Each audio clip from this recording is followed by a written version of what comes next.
딩모니의 오디오 극장에 잘 오셨습니다. 어서 들어오시죠. 안녕하세요, 딩모니입니다. 오늘은 미얀마의 이야기로 돌아왔습니다.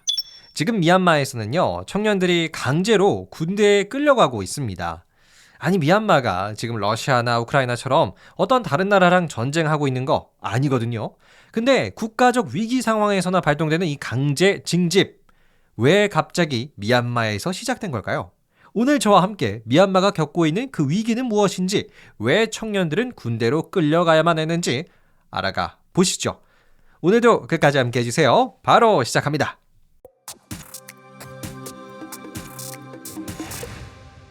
네, 결론부터 말씀드릴게요. 미얀마의 청년들이 지금 군대로 끌려가고 있는 이유는 미얀마의 내전 때문이에요. 미얀마는 2021년부터 2024년 지금까지도 계속 내전을 이어가고 있는데요. 근데 사실은요, 이 미얀마의 내전을 또 여러분에게 들려드리려면은 미얀마 쿠데타를 먼저 말씀드려야 할 것 같아요. 때는 2021년 2월이었어요. 당시 미얀마의 군부, 즉 미얀마 군대가 쿠데타를 일으켰습니다. 그래서 이때 미얀마의 지도자 아웅산 수치라는 분이었는데요. 이분을 여러 가지 죄목들을 붙여가지고 교도소에 보내버리고 군부가, 미얀마 군대의 총사령관이 미얀마의 최고 지도자가 됐어요. 우리나라에서도 이 미얀마 쿠데타 소식이 뉴스로 꽤 많이 등장을 했기 때문에 아마 이 아웅산 수치, 이 사람의 이름이 조금 익숙하신 분들도 계실 것 같네요. 자, 그러면 여기서 좀 궁금하실 것 같습니다.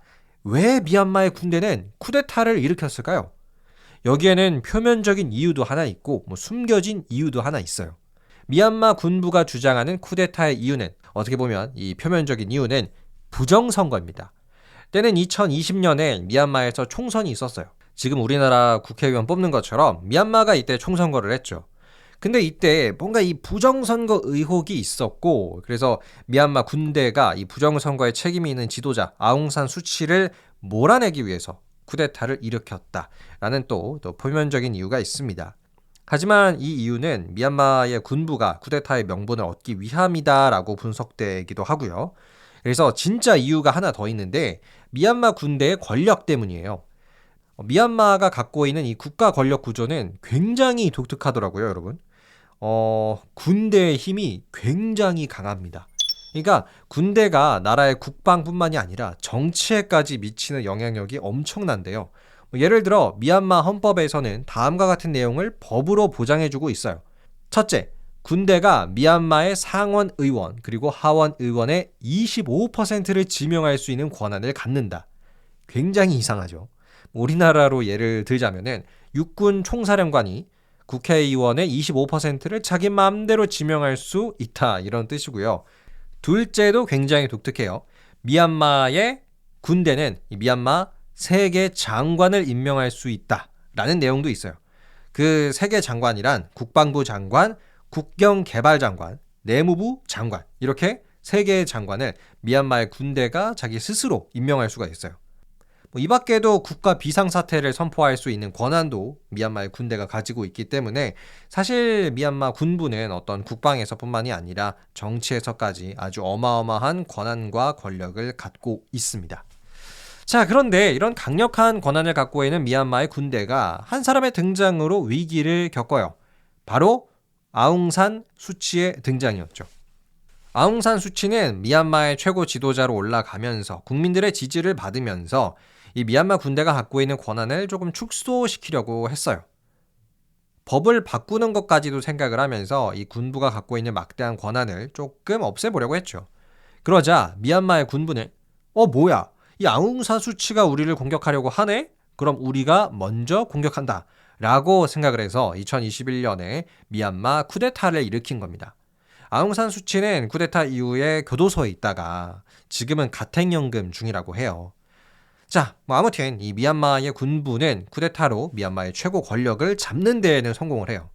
그런데 이 쿠데타가 지금은 미얀마 내전으로 번져 있는 상황이에요. 그러니까 쿠데타로 권력을 잡은 이 미얀마 군부 세력과 이에 반대하는 미얀마의 반군들, 이 두 집단의 싸움이 지속되고 있는 거죠. 원래는 미얀마의 군부가 훨씬 더 강력한 세력을 갖고 있었거든요. 반군들이 그렇게 큰 힘을 쓰지 못했다고 해요.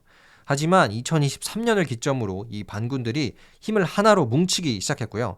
결국에는 이 미얀마의 북쪽, 즉 미얀마 땅의 50%는 지금 반군이 다 점령하고 있는 상황이에요.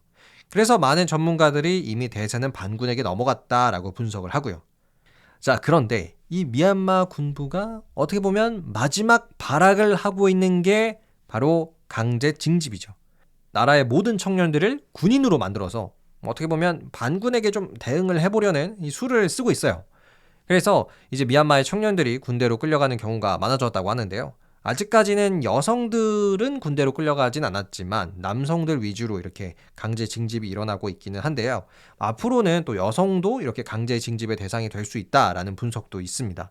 그래서 좀 경제적으로 여유가 있는 미얀마 청년들 같은 경우에는 미얀마를 탈출하고 있어요. 강제로 군대에 끌려가게 생겼으니까 빨리 다른 나라로 도망을 가는 거죠. 한 2021년부터 2024년까지 미얀마를 탈출해서 다른 나라로 떠난 사람은 약 12만 명 정도가 된다고 합니다. 과연 미얀마의 미래 어떻게 될까요? 결국 미얀마의 군부가 권력을 내려놓고 모든 걸 포기하고 협상을 하려 들까요? 아니면 반군과의 싸움에서 끝까지 한번 해보려고 할까요? 저도 정말 미얀마의 앞으로가 궁금해지네요. 끝!